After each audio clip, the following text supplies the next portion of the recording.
السلام عليكم.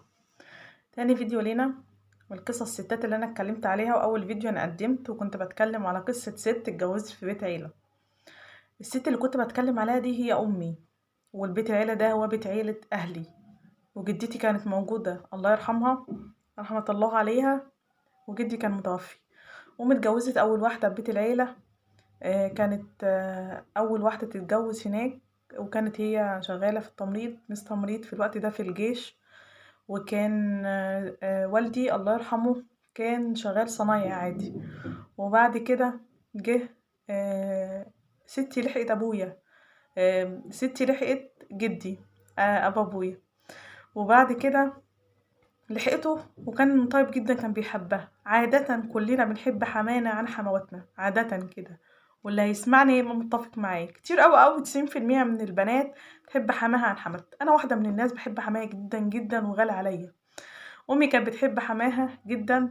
كان جدي ده حد كويس جدا محترم، ليه سمعة طيبة. فكان عنده 3 بنات، 5 صبيان، كان من ضمنهم ابويا. جدي الله يرحمه عاصر امي، او امي عاصرته فترة بسيطة وبعد كده توفى. كنت انا اتولدت. وبعد كده آه، جه امي عاشت في بيت العيلة، شافت القمرين معاهم لان كانوا فلاحين وهي كانت من بيت فلاحين بس كانوا مترقيين شوية، اللي هو كان ابوها موظف وامها كانت ست بيت. كان حالتهم المادية كويسة، مكانش البنات المتبهدلة مش زي بيوت العيلة اللي فيها شغل والحاجات دي. جت امي بعدها عاشت في بيت العيلة معاهم، وما كانش ابويا هو الكبير. كبير ما كانش هو اتجوز. وجت والدي كان هو سن صغير او التالت تقريبا في الارقام بتاع الاخوات. بس هو كان اراد ان هو يتجوز الاول زي اي حد، العيد الصغير بيجي قبل العيد الكبير يعني. وبعد كده ابويا الله يرحمه جه. حصل مشاكل كتيرة جدا، وبعد كده هو قرر يسافر السعودية عشان يحسن من الحالة المادية بتاعتهم، حسن من الأحوال. وبعد كده سابها ومشي. سابها للمرار بقى، زوجة من غير زوج في البيت، عيلة وتقطيم من هنا. وكان كمان عمته أخت جدي كانت موجودة، كانت بنت ما كانتش اتجوزت. ومرات الابن الأولانية اللي بتسلوا عليها ويقزقزوا عليها لب بقى وزدان وحاجات زي كده، اللي هو زي أي بيت بقى، وبالذات فلاحين في الفكر زمان كده كان صعب صعب جدا. كانت ستي رحمة الله عليها كانت بتروح السوق تبيع خضار. وكانت ست شاطرة جدا ومشهورة، وكان عندنا احنا جناين عنب بينباع منه في الأسواق وفي البيت. فكانت الدنيا مفتوحة جدا بالنسبة لها. حصل مشاكل كتيرة. هي كانت ست موظفة في الوقت ده، كانت داخلة في فكر ان هي معاها مالها ومعاها وظيفتها، جايبة أجهزتها كلها. أيامها ما كانش حد بيخش بأجهزة ولا بيخش بالحاجات اللي هي دخلتها دي. طبعا عانت معاناة من غير تفاصيل كده. جه والدي رجع. حبت ان هي امي كان لها ورث من جدي ابوها اشترته. لا، خدت ورثها. وبعد كده ورث خالتي خلت ساعدت ابويا ان هو يشتريه. جم عملوا البيت اللي احنا اتربينا فيه بقى. كلنا اتولدنا في حتة اسمها المقاعد، فوق سطح عبارة عن اوضتين اتنين من غير حمام من غير مطبخ. مجرد بس اوضة انتريه للعروسة واوضة نوم بس، والحمام طبعا تحت قلبة السلم كده. ده كان نظام الفلاحين كده، كان هو النظام البيوت القديمة كده. كلنا اتجوزنا، اهالينا يا ربي ابهاتنا اتجوزوا في قلب البيت ده، ومعظمنا وولاد عمنا اتولدوا في المقعد ده.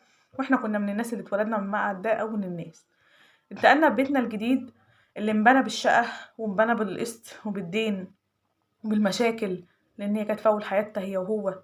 آه انتقل في مكان مساحته حوالي 100 متر، 3 اوض وصالة من مطبخ. كان لسه يا دوبك على الطوب الاحمر. محروه شويه، وبعد كده جم ينقلوا بيه. وبدات الحياه تتفتح بقى لامي وتعيش حياه كريمه مع زوجها اللي كانت اصلا بتحلم بيه، لانها كانت سابت زوج لها قبل كده كان مكتوب كتابها، وسابته حبا في ابويا. كانت قصه حب ملهمه، احنا محدش فينا عاشها ولا اتجوزنا بالطريقه دي. تعالوا بقى اما اكمل لكم واقول لكم قصه الحب الجميله اللي كانت امي عايشاها. كانت مستحمله كل اللي حواليها عشانه، كل الضغوطات دي كلها، رغم ان هو كان ساعات بيضغط عليها نفسيا عشان خاطر اهله، ورغم ان هو كان عارف. وجت بقى حصلت الصدمة الكبرى والطامة بعد نقلها في البيت بشهر. عاشت احسن حياة لمدة 6 شهور، وتيجي الصدمة ان ربنا ما كملش نجاحه العلاقة دي، او العلاقة دي تكمل، ويجي والدي يجي خبره. بمعنى أصح بتكلم بلغة الفلاحين الصدمة، وتوفى وهو كان صنايعي. في قلب شركة في بنها، اشتغل فيها لمدة 6 شهور أو أكتر، ويقوم واقع من الدور السابع ميت نص السكة بسكتة قلبية، ويجي الخبر الكبرى وتبدأ المصيبة بقى الكبرى بالنسبة لها، اللي هي الصراع بقى مع بيت العيلة والأهل والأولاد، وإن هي أرملة وموظفة، بدأت تصارع مرض وحالة نفسية كل ده. لو عجبك الفيديو أو عجبك الفيديو دوس على الزرار الموجودة وشرفني بالاشتراك، لأن القصة جميلة جدا. بدعي ربنا إن هي تعجبكم، مفيش منها تاني. قصة مش في المغزى في اللي أنا بحكيه، قصة في اللي جاي.